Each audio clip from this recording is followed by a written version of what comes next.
देश में छोड़िए, विश्व में ऐसा दूसरा एक बॉडी नहीं है जिसमें वकील भी आप है, जज भी आप है, जूरी भी आप है, एग्जीक्यूशनर भी आप है। ऐसा एक फ्रैंकेनस्टीन मॉन्स्टर को कांग्रेस पार्टी ने ये वक्फ 2013 अमेंडमेंट के माध्यम से इस देश में लागू किए थे। लिंगायत वीरशैव परंपरा के सबसे महत्वपूर्ण जो वहां के मठ है, अनुभव मंडप बसवण्णा के, उसके ऊपर वक्फ बोर्ड ने क्लेम लगा दिए है। सब कुछ आपके परिवार का है, उसी जमीन पे आपको वक्फ बोर्ड ने रातों रात एनक्रोचर डिक्लेयर कर दिया। To support this historic bill to undo the constitutional fraud that was imposed on this country by the Congress party over the last 7 decades.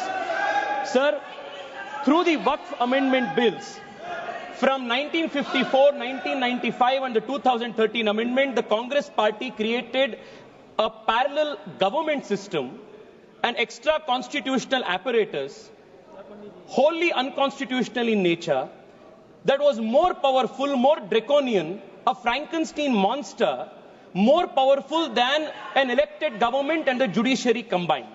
Sir, I'll take a minute to explain to you the constitutional fraud that was played on this country.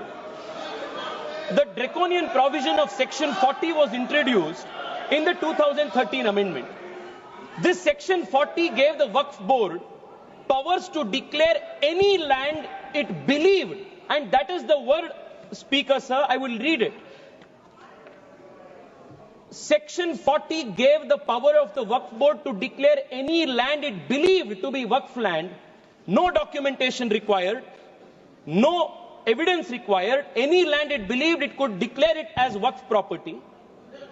And after such declaration by under Section 40, Section 6, Section 5 mandated the revenue authorities to compulsorily change revenue records and mutation register without even affording an opportunity to be heard for the affected parties. Sir, the concept of Section 40, Waqf by user and oral Waqf, was a potent cocktail that enabled the Waqf Board to usurp any land that it wished. Sir, and those who had a problem with this, they were forced to go before the Waqf Tribunal. And this Waqf Tribunal was a kangaroo court. And the Waqf Tribunal's orders were final, and you couldn't even go in appeal. And on top of this, you had the Limitation Act. If you were an aggrieved party, you had only 1 year to go before the Waqf Tribunal, whose order was final. But if you were the Waqf Board, you had no Limitation Act applied on you. Even after 500 years, 1000 years, you could go and start a claim.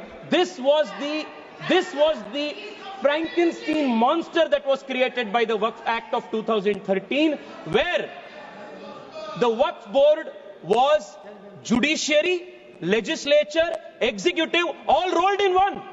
There was no concept of separation of powers. Sir, देश में छोड़िए, विश्व में ऐसा दूसरा एक body नहीं है जिसमें वकील भी आप है, जज भी आप है, जूरी भी आप है, एग्जीक्यूशनर भी आप है। ऐसा एक फ्रैंकेनस्टीन मॉन्स्टर को कांग्रेस पार्टी ने ये वक्फ 2013 अमेंडमेंट के माध्यम से इस देश में लागू किए थे। Sir, because of this what happened in this country?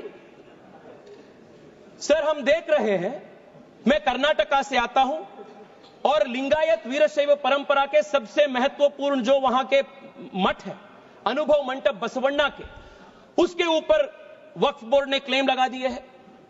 Vijayapura district में, एक ही डिस्ट्रिक्ट में 15,000 एकड़ जमीन का कब्जा वक्फ बोर्ड ने किया है। In one district 15,000 acres. Sir, किसानों के जमीन। सर, आप सोचिए, जिस जमीन पे आप हजारों साल से आपके पिताजी, आपके बुजुर्ग लोग वहां खेती किए हैं, वहां उनका देहांत हुए हैं, वहां जहां सब कुछ आपके परिवार का है, उसी जमीन पे आपको वक्फ बोर्ड ने रातों रात एनक्रोचर डिक्लेयर कर दिया है। सर, कर्नाटका में 4-5 ऐसे डिस्ट्रिक्ट है जहां सीरीज में आत्महत्या हो चुकी है फार्मर्स की। This is the result of this 2013 draconian amendment. Sir, मैं आज यहां सोच रहे थे, बैठे बैठे हम सबसे सुन रहे थे, सब बात कर रहे थे इक्वालिटी इक्वालिटी इक्वालिटी का। सर, मैं आज विपक्ष से पूछना चाहता हूं, आप मुझे बताइए, वक्फ बोर्ड जैसे बॉडी क्रिश्चियन के लिए इस देश में क्यों नहीं है? बुद्ध धर्म के लिए क्यों नहीं है? जैन के लिए क्यों नहीं है? नहीं है, आप हिंदू के लिए भी नहीं है। आप गलत बोल रहे हैं ओवैसी साहब, आप गलत बोल रहे हैं। Don't mislead the country and you can not compare HRC, you can not compare HRC with Waqf board. ये दोनों बहुत बहुत अलग का है। सर आज हम इस वक्फ बिल के माध्यम से we have removed section 40 and we have put a full stop to this draconian 2013 act. We have also brought in the limitation act that will apply on the waqf board. Sir, I'll just take 2 minutes, sir. I'll take 2 minutes. Seconds, kindly conclude.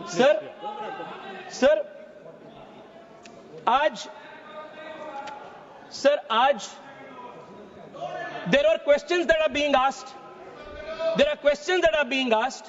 Why non-Muslims are included in Waqf Board and Waqf Council. Detailed explanation has been given that Waqf is different, the nature of the work of the Waqf Board is different, and the Waqf Board and Waqf Council are essentially secular in nature. Sir, I want to also add, 2013 में sir, 2013 से पहले वक्फ tribunal के जो jurisdiction था वो सिर्फ मुसलमान के ऊपर लागू होता था। 2013 के बाद कांग्रेस सरकार ने संशोधन ले आने के बाद वक्फ बोर्ड के ट्रिब्यूनल के जुरिस्डिक्शन नॉन मुस्लिम के ऊपर भी लागू हुआ। Sir I will just need 1 minute to conclude. Sir एक इंपॉर्टेंट पॉइंट है सर, प्लीज एक इंपॉर्टेंट पॉइंट है, conclude in a minute. Sir 2013 में they included expanded the jurisdiction of the Waqf tribunal to include non Muslims. If you can include non-Muslims under the jurisdiction of the Waqf Tribunal, why can't non-Muslims have a representation in the Waqf Council and Waqf Board? ये बहुत natural justice का principal है और ये इसका भी विरोध कर रहे हैं। सर मैं आज आपके माध्यम से देश को बताना चाहता हूं कांग्रेस पार्टी के सेक्युलरिज्म का डबल स्टैंडर्ड्स क्या है। 1991 में sir Congress party introduced in this very August house the places of worship act. And in this Places of Worship Act, they created a legal bar on Hindu community to approach even the court to claim any place legitimately, any place of worship, even though the Hindu community had any claim. And for the Muslims in 1995, they gave the Waqf Act under which they could take any asarp, any action. Sir, मैं आज ओवैसी साहब को sir 30 seconds sir, please. Sir, I will conclude.